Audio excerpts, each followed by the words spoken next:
గిదే టైంకు మా ఊళ్ళో పోలేరమ్మ జాతర చాలా గొప్పగా జరుగుతుంది.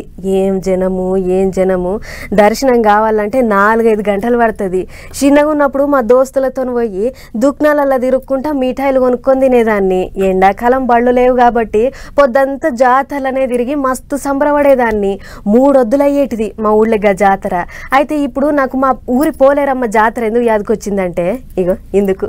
ఒంటెలుపున బొగ్గు, అక్కడక్కడ బొట్లు, నెత్తి మీద కుండలు, మెడల దండలు, చేతుల్లో యాపాకులు ఇళ్ళలు. ఓ ఒకటాలెండా తీరేషాలు. చిన్న చితక అని ఏం లేదు, ముసలి ముతక అని ఏం కాదు.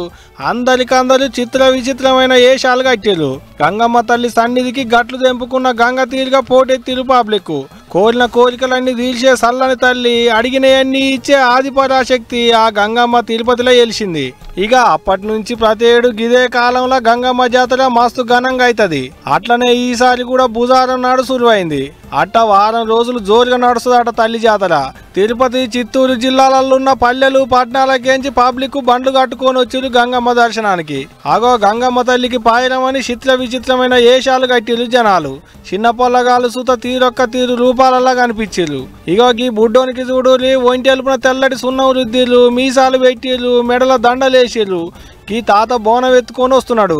ఇట్ట ఏషాలు వేసుకొని బోనాలు చెల్లిస్తే కోరిన కోరికలు తీరుతాయని అక్కడ వాళ్ళ నమ్మకం.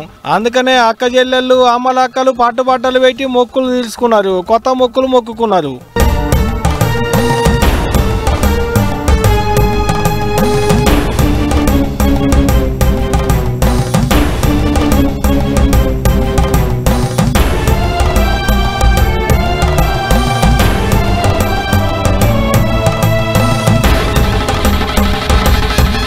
తిరుపతి ఎంకన్న చెల్లె గంగమ్మకు గీ తీర్గ పబ్బది పట్టిరు పబ్లిక్. అందుకనే ఎంకన్న సన్నిధికేంచి గంగమ్మకు సారెలు కూడా వస్తాయట. ఇక 2వ నాడు బండేశం, 3వ నాడు తోటి వేషం, 4వ నాడు దొరవేషాలు కడతారట భక్తులు. ఇట్టనే రోజుకో తీరేషాలు ఉంటాయట. 8 వద్దులుండేటి ఈ జాతర మస్తు ఘనంగా అవుతుంది.